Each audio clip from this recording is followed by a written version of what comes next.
Hello friends, એકતાસ કિચનમાં આપ સૌનું સ્વાગત છે। આજે આપણે પરવળ બટાકાનું શાક બનાવીશું।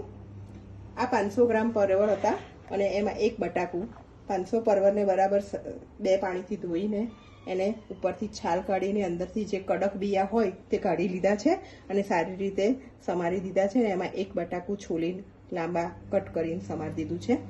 આ પેસ્ટમાં જે પરવળના આપણે જે બિયા કાઢ્યા એ પછી તલ, સિંગદાણા, આદુ, મરચાં, લસણ આ બધાની પેસ્ટ બનાવીને આ રેડી કરી છે।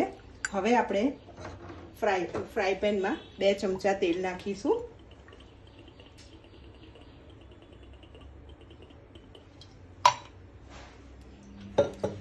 તેલ થઈ જાય એટલે એમાં 1 ચમચી રાઈ ઉમેરીશું।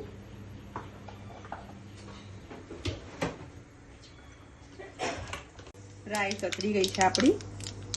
હવે એમાં હિંગ નાખીશું, અડધી ચમચી લાલ મરચું નાખીશું।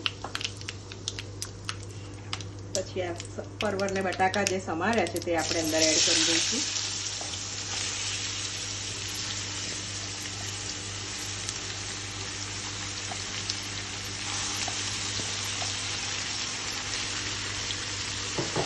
પછી સ્વાદ પ્રમાણે મીઠું એડ કરીશું આપણે।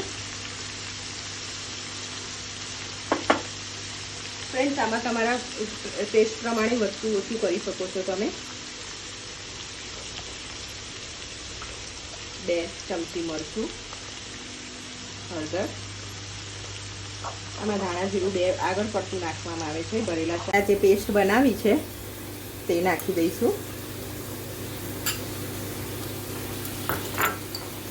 નારિયેળનું ખમણેલું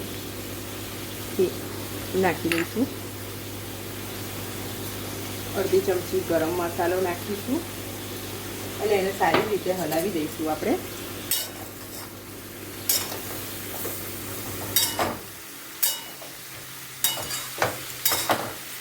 ફ્રેન્ડ્સ, તમે ક્યાંથી જોવો છો મારી રેસીપી તે મને જરૂરથી જણાવજો અને જો સારી લાગી હોય તો એને લાઈક અને સબસ્ક્રાઈબ કરી દેજો।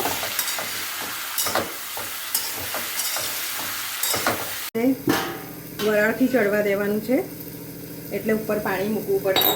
એ પાણીની વરાળ થશે એટલે આ શાક ચડી જશે અને ચડતા અડધો કલાક જેવું થશે હજુ। ફ્રેન્ડ્સ, આપણું શાક રેડી થઈ ગયું છે।